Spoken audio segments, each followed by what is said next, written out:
Hey everybody, hope you're all doing well. I just wanted to hop on this video today to do a breakdown of Euro USD. As you can see, it's floating in significant profit. Where are we at? Currently just above 19R, with the total target being 22.5R. So I'd like to go over the reasoning behind this trade and how it's progressing now. So first of all, let's go to the Discord. I did share yesterday in the morning, 9:49 a.m. Eastern Standard Time. I did share this analysis saying, as recent bearish order flow seems to be winding down, price is approaching a major level of demand, which I have refined down to the 5-minute time frame. I'm interested to see how price will react to this zone. Either price will create a flip zone and keep pushing further down, or we will see a reaction and should be able to get a confirmation entry on lower time frames to go long. Okay, so this was the image. As you can see, I have a 5-minute refined demand zone using my rectangle tool, derived from these wicks that created a lot of demand once price pushed up and broke all of this structure to the left. We'll go over this in a minute. Clear bullish order flow up until about here when we started to reverse, but it doesn't necessarily mean it's a trend reversal, right? It's just price mitigating the orders that were left down here at the extreme demand zone. Okay, so in my opinion, bullish order flow was to still be intact, just needed to mitigate this demand zone before continuing to the upside. So yeah, we'll see how that progresses in the future, but for now I'd like to go over the move that anybody who saw this analysis could have capitalized on. So this is the next picture I posted. I just said textbook confirmation after higher time frame mitigation. The higher time frame mitigation being, of course, the demand zone. I relabeled it from 5-minute demand to higher time frame demand because the basis of it was from a higher time frame perspective. I just simply refined the rectangle tool down to the 5-minute time frame to get a more accurate zone. But just to clarify, the basis of the zone itself was from the higher time frame. So this is the catalyst for executing trades within this strategy, right? You can't just look for these structural breaks and mitigations just anywhere and everywhere. It has to be derived from a mitigation point, a higher time frame mitigation, whether it's supply or demand, doesn't matter, but it has to be based on a higher time frame zone. Okay, so this was the higher time frame zone. You know what, let me just, before I get any further, let's just switch back to TradingView. So this is price live right now. Market is still open, of course. Price is still moving. Came very close to the target there, just slightly started trading lower. I have no concerns about it just yet though. I'll go over that in a minute. So yeah, this was the zone. Now we're currently on the 15-minute time frame, right? But let me drop down to the 5-minute time frame, because obviously here you might be wondering why I'm targeting this area. It doesn't look like a very clean area. There's no clear order block per se. I'm just basically covering this wick and a little bit of this candle. So let's drop down to the 5-minute time frame. Let me just adjust things here. I don't know why my chart is lagging so much today. Okay, let's zoom in on the demand zone and see why I'm targeting this area.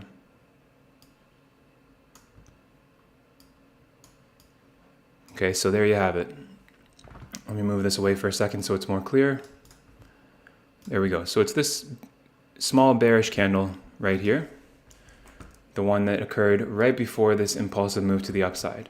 And that impulsive move to the upside created imbalance right here, okay? Clear imbalance. So that's what drew me to this candle, all right? It's very simple. Some people like to make it look complicated, but in reality, it's very simple. So I use my rectangle tool to highlight that one candle. And I wasn't planning on taking a trade based off this level. Like I wasn't gonna set a limit order for the high of this level. I just wanted to see how price would react to this zone, okay? I wanted to see the zone be mitigated, which it did right here. Now that's not the best mitigation. Typically, 50% mitigation is better, but it is what it is. We don't always get that. So I saw that price just barely tapped into it and then started trading away.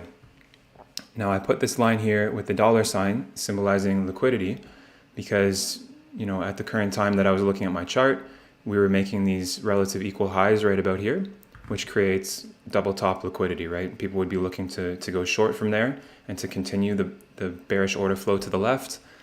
So most retail traders would be looking at this as a double top, which means there's plenty of liquidity resting above it. So obviously we can see that price purged that liquidity.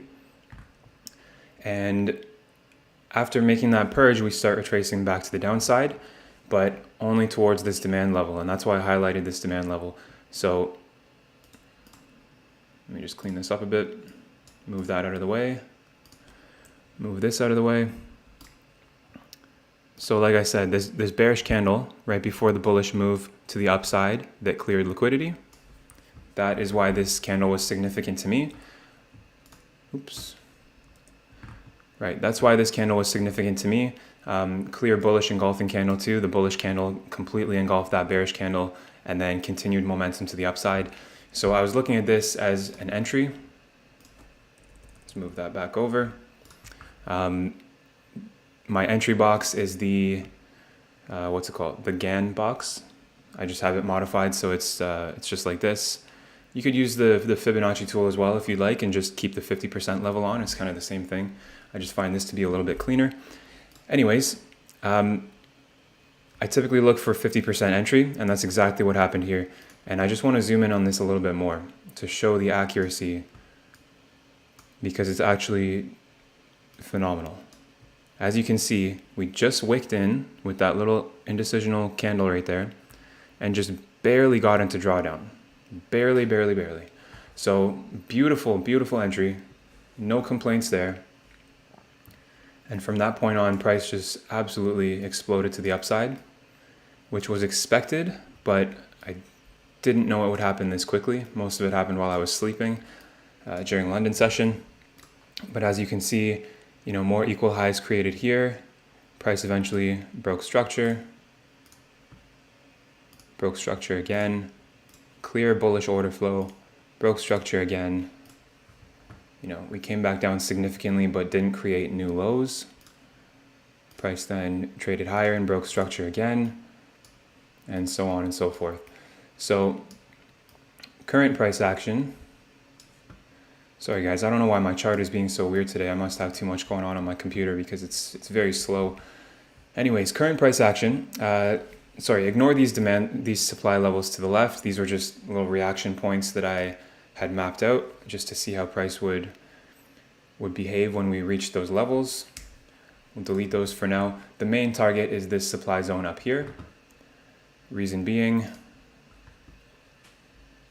this was the last point of supply before this impulsive move to the downside, which broke structure and created significant imbalance, okay? As you can see, there's big gaps within these candles. That's imbalance. So price is going to be drawn to this zone, which it already has. It just missed it by a couple pips. It's not a problem. I'm not thinking this is going to just trade to the downside now, right? It might retrace back to this consolidation here because that is a level of a zone of demand, a significant one too, because we see imbalance created in all of these candles. So price is going to want to fill that. Now, what I'm not sure about is if price is going to come back here and then trade higher, or if we're just going to leave this for now, react to this demand that price is currently at right now, and then close it out. As long as price hits this target level, I couldn't care less what happens next. This is obviously a huge trade, so either way I'm content. Anyways, that's basically the thought process that went into this analysis, and I just want to reiterate, I did share this analysis right here. Okay, this was the before picture, this is the after picture.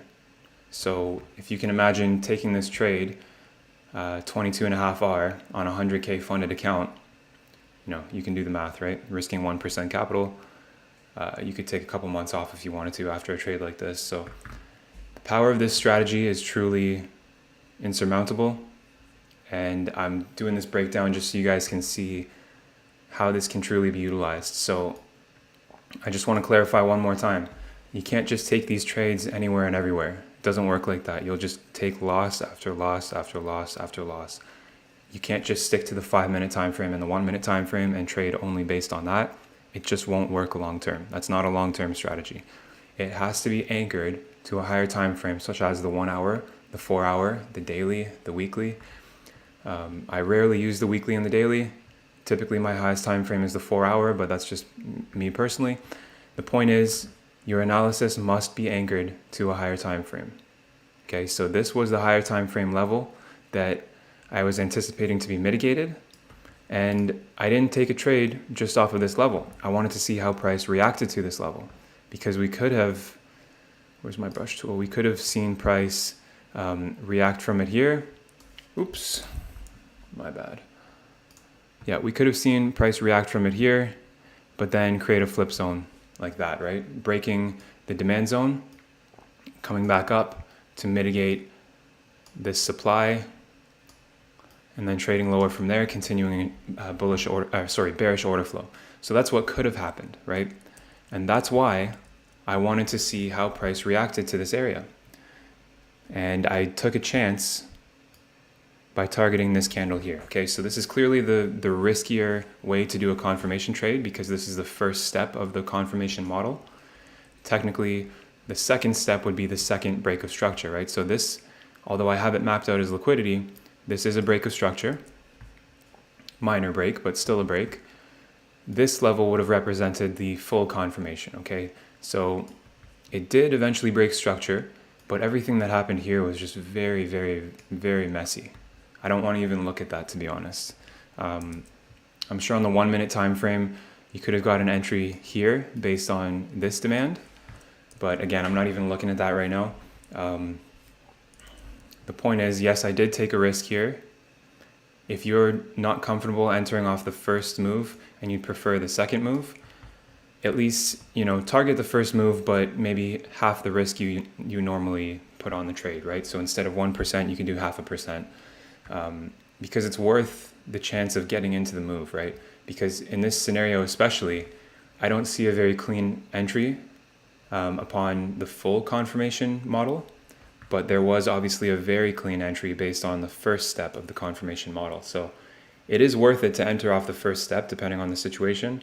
But if you feel more comfortable doing so, I would recommend 0.5% risk instead of the full 1% risk if you're going to go that route. So I hope this provided some value for you guys and a little insight onto how I approach these trades. Crazy how we just missed this target by like probably 1 to 2 pips.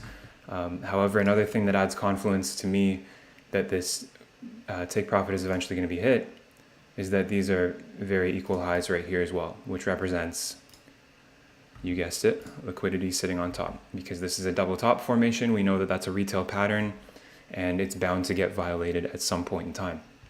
So whether that be right now as price is starting to trade higher, or maybe like I said before, price is going to trade a little further down, correct all of this inefficiency, react to this demand, and then trade higher from there. That could even potentially be a scale-in opportunity depending on the time of day, the session that we're in. If it's Asian session, I probably wouldn't recommend it, but London or tomorrow's New York session, that might be a good play. So anyways, hope this video gave you some value bombs. I sure hope it did, and I'll talk to you guys soon.